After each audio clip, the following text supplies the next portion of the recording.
Hi YouTube. I want to give you a view of what happens when mistakes are made. I've got lots of videos and things. You've seen what I've been doing with my greenhouse.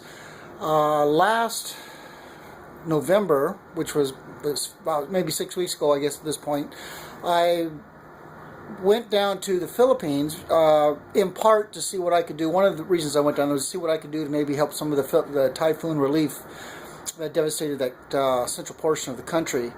So I had to have somebody take care of this. My daughter, who had been maintaining my greenhouse when I would leave, she moved back to South Carolina, so she was not available, so I used somebody else. And I mean, she was doing a good enough job, except she didn't understand how the system works. She doesn't understand green living, I suppose. She doesn't understand how a geodesic dome functions, especially a geodesic dome greenhouse. And I had everything pretty well set up. Last winter, it worked fine. I had greens growing the whole time, and I thought I would go ahead and do that again. But I changed something this time, and I didn't stay here to work with it to make sure that I can make any problems that come up out of my new attempt to see how it would work. But anyways, let me show you what I had done. But when I was in the Philippines, I got an email from my daughter, because the lady I had taken care of the greenhouse contacted her, and she was just all in a panic because she basically killed my greenhouse.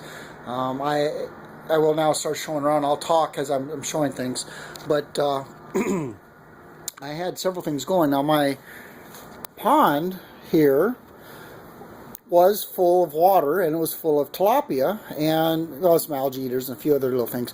But I came back, and this is pretty much what I found. It was frozen. You see that it's also empty. The water is down to maybe it's only 3 inches deep, whereas before it was about 18 to 20 inches deep, full of water, about all over 285 gallons of water. And I had my whole system running when I left.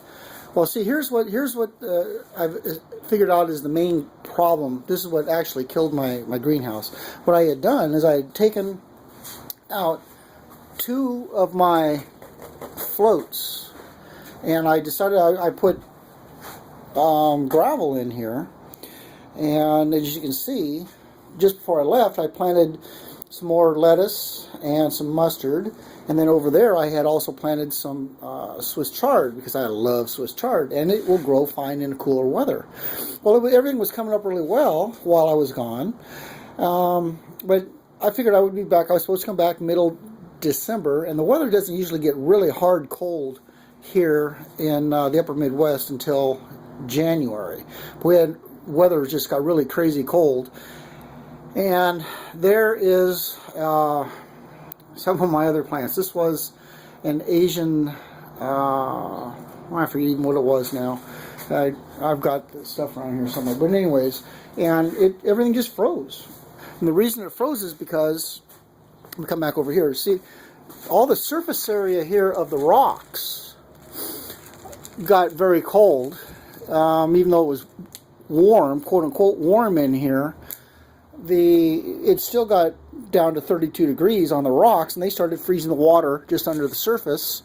Just notice that the water level is, I've got about 1.5 inches or so above the water level, but the frost got down into the water, and it started freezing. So when it started freezing, it stopped the water from flowing through the floor back up into my pond. Well, actually, it comes out this way, is the way this particular one was going. It would flow into here, go back over there, and you can see the floats that I had there. I just wasn't going to plant anything in there until spring. And then the water goes under the floor.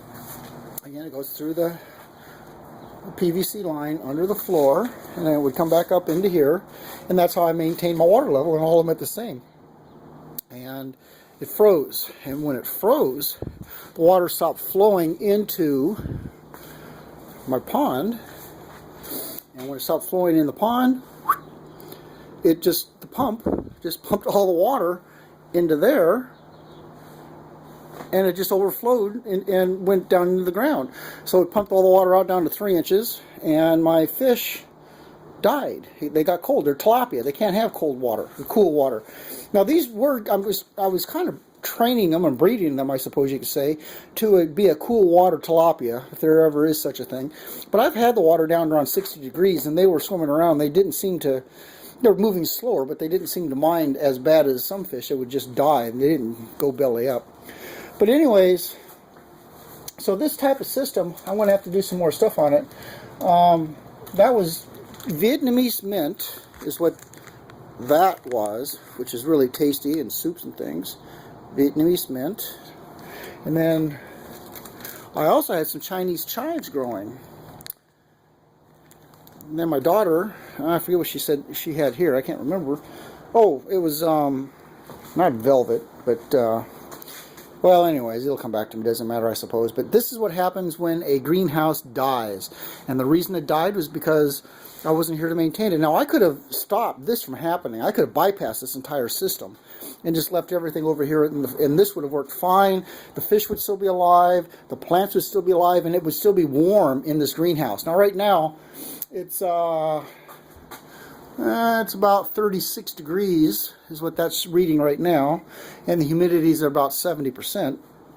But anyways, this was, I'll have to do some writing on this and maybe put some notes on some of the other videos and things to get some more information to you. But I'm going to take everything I've learned, and this is part of my system over here to warm the floor up, my solar water heater outside, but everything's dead, so I just shut everything down. And in the spring, I'll go ahead and bring it back to life, and we'll do what we need to do. But in the meantime, I just wanted to get this out here to you. I'll upload it and post it on YouTube. And the lesson here is, if you're going to experiment, you've got to be around to work with any of the challenges that come up, because there's nothing you can do if you're 9,000 miles from home, even which is what happened to me. Anyways, YouTube, there you go. I'm sorry to report this to you, but I will report what I do to alleviate these issues in the future. Thank you.